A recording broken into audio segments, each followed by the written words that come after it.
Good day mga ka-person! Another day, another vlog.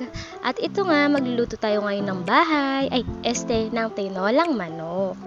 Napakadali lang naman po na itong lutuin at alam ko mas maraming expert sa akin sa pagluluto. Kaya alam kong ito, pag napanood nyo to, maraming magko-comment na, ay hindi ganyan yung pagluluto ko. Pero yun nga mga ka-person, wala tayong magagawa sa mga ganyang comment. And syempre, kailangan nating tanggapin lahat ng mga negative reaction and comments.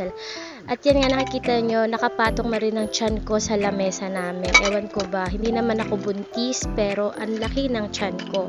Pagpasensyahan nyo na po. At ito na nga ang mga ingredients. At di mawawala dyan ang isang toyong bata. Ay hindi, di yan kasama sa ating ingredients. Pero kasama yan sa process ng pagluluto ko araw-araw. Kailangan kong pagpasensyahan ang pag-iyak-iyak ng aking anak. Kahit naman hindi naman ako lumayo sa kanyang tabi, andito lang naman ako sa bandang lutuan namin. Hindi naman ako nag-abroad, pero ang iyak niya grabe. Para kang nag-abroad na. At yan nga mga ka-person, di yan nawawala sa amin ang sabaw kapag nagluluto ako kasi ang aking mga anak, hindi sila masyadong kumakain ng mga pulang sarsa or kahit yung adobo. Di ba tayo favorite natin ang adobo, pero yung mga anak ko, hindi nila favorite yung sarsa, gusto nila yan sabaw. Gusto nila talaga yung humigop sila ng sabaw. Kala mo yung lugaw na nga minsan, kanin tsaka sabaw lang.